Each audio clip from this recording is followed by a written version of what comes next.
Bismillahirrahmanirrahim. Assalamualaikum warahmatullahi wabarakatuh. Untuk tabayun pada kali ini, kumpulan kami akan membentangkan tentang pengoksidaan dan penurunan dari segi perubahan nombor pengoksidaan. Jadi pertama sekali, Ana akan menerangkan apakah itu nombor pengoksidaan. Jadi nombor pengoksidaan ialah cas unsur dalam sebatian jika pemindahan elektron berlaku dalam atom untuk membentuk ikatan kimia dengan atom yang lain. Senang kata, nombor pengoksidaan ini ialah cas bagi suatu unsur. Jadi ada 8 keadaan untuk menentukan nombor pengoksidaan bagi suatu unsur dalam sebatian ataupun ion. Yang pertama, nombor pengoksidaan bagi semua unsur adalah sifar. Contohnya, atom natrium, atom karbon dan molekul oksigen O2. Jadi unsur-unsur tersebut nombor pengoksidaannya ialah sifar. Yang kedua, jumlah nombor pengoksidaan atom unsur dalam sebatian ialah sifar.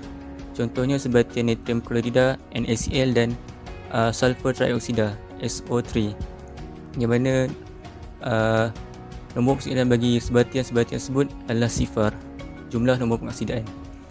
Yang ketiga, nombor pengoksidaan bagi ion monoatom adalah bersamaan dengan cas pada ion itu. Contohnya ialah ion kalium, ion bromida.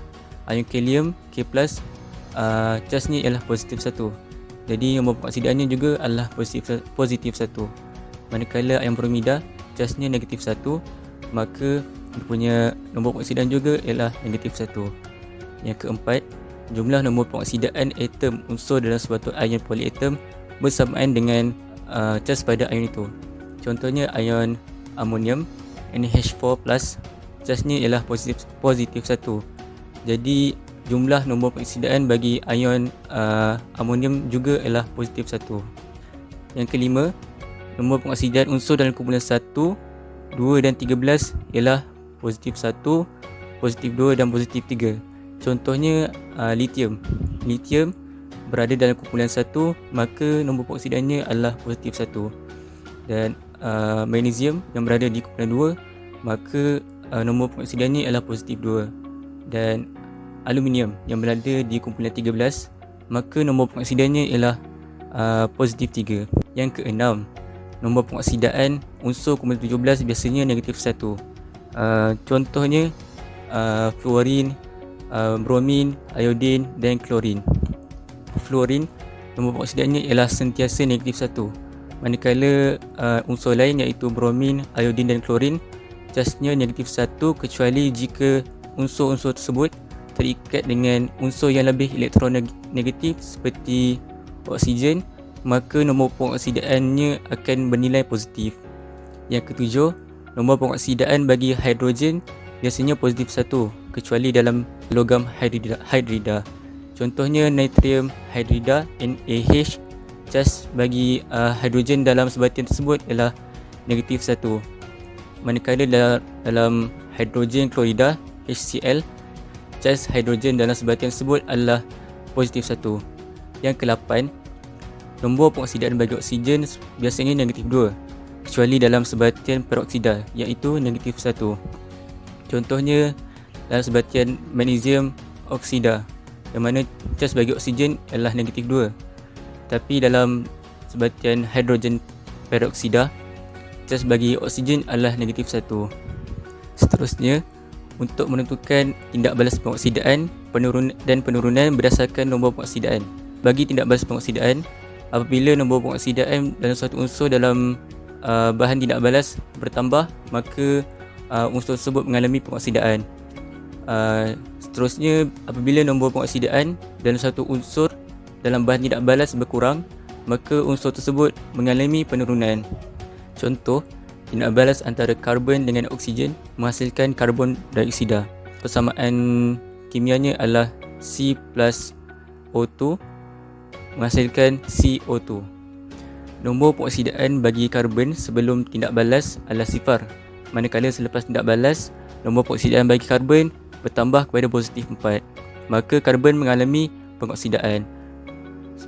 Bagi oksigen pula, sebelum tindak balas, cas bagi oksigen ialah sifar, iaitu nombor pengoksidaannya.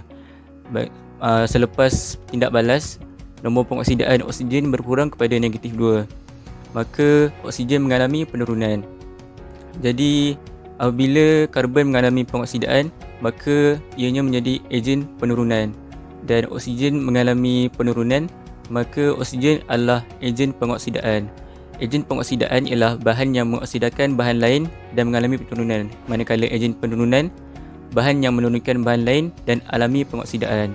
Seterusnya, Ana ada beberapa soalan untuk antum.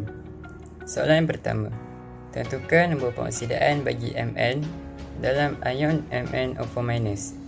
So, jawapan yang kita akan dapat ialah positif 7. Macam mana boleh dapat positif 7? Macam ni. Salah satu cara untuk mencari nombor pengoksidaan bagi sesuatu unsur adalah dengan membuat persamaan yang membentuk sebatian tersebut. So, benda yang kita nak cari itu, kita tandakan dia sebagai X dulu. Kemudian, kita lihat pada bilangan atom.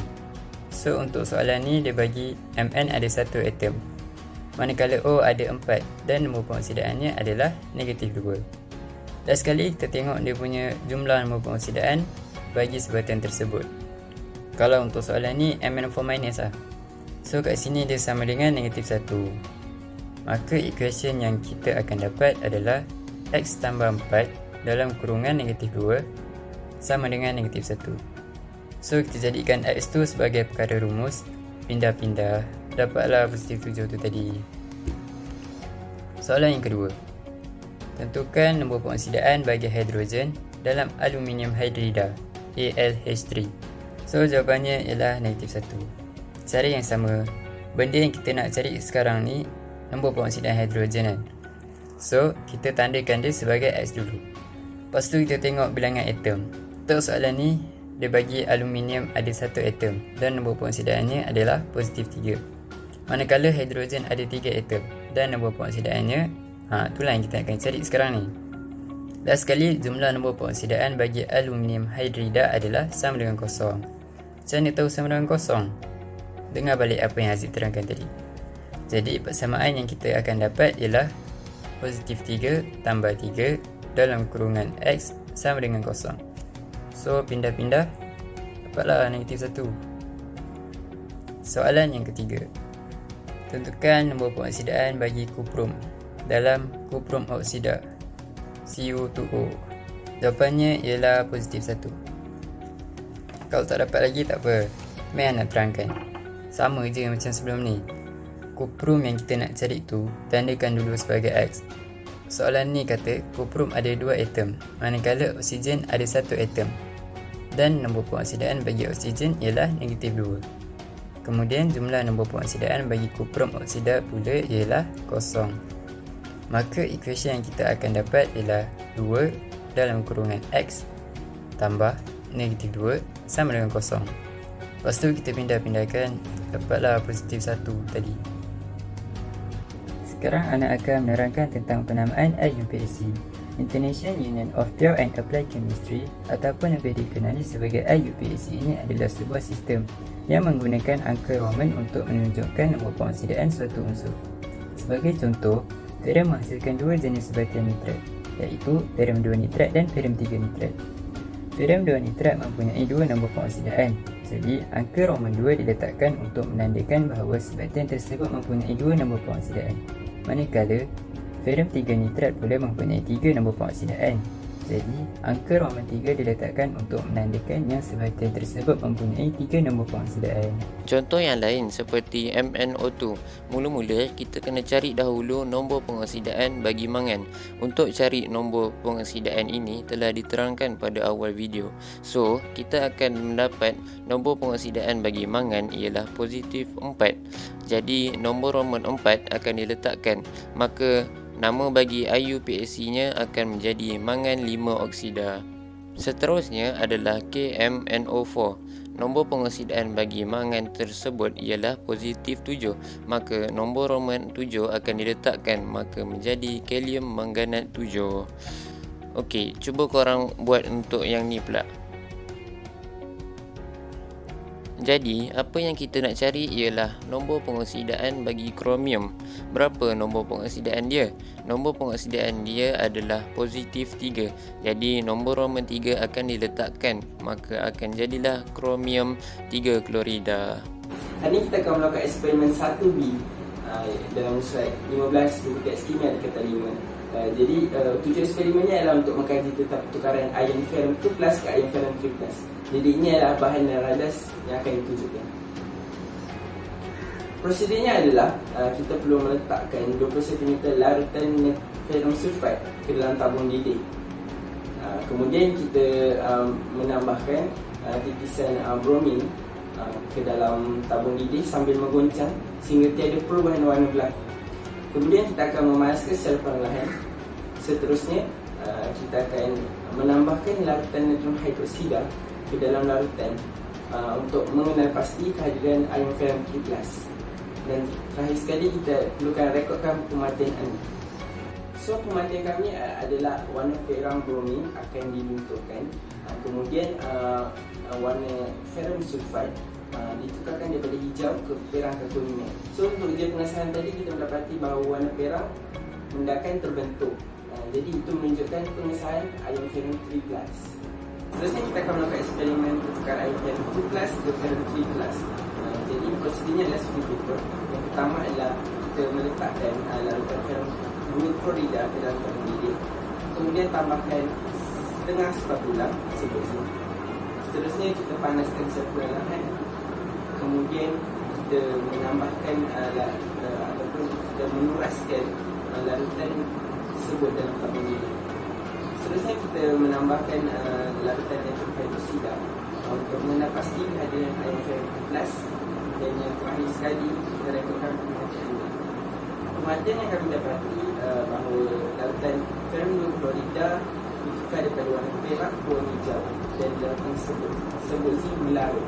Untuk ujian pengesahan tadi kami mendapati bahawa tindakan hijau terbentuk, maka sah ion ferrum 3+ hijau. Seterusnya, kita beralih kepada soalan perbincangan. Terdapat 5 soalan yang terkandung dalam eksperimen ini. Soalan yang pertama, jawapan dia adalah untuk bahagian A, ion ferrum 2+ dioksidakan sebab nombor pengoksidaan ferrum bertambah daripada positif 2 kepada positif 3, manakala I bromin diturunkan sebab nombor pengoksidaan bromin berkurang daripada 0 kepada negatif 1. Untuk eksperimen bagi bahagian B pula, zinc dioksidakan sebab nombor pengoksidaan zinc bertambah daripada 0 kepada positif 2, manakala ferrum 3+ diturunkan sebab nombor ferrum berkurang daripada positif 3 kepada positif 2.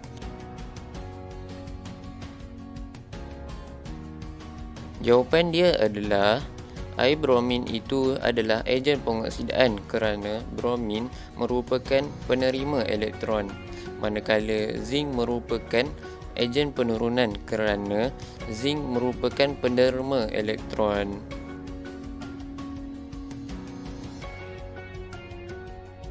Ini adalah kerana larutan ferrum sulfat adalah mudah teroksida kepada ferrum 3 sulfat. Jawapan dia adalah larutan natrium hidroksida. Jawapan dia adalah untuk bahagian A kita boleh menggunakan air klorin, manakala untuk bahagian B kita boleh gunakan serbuk magnesium.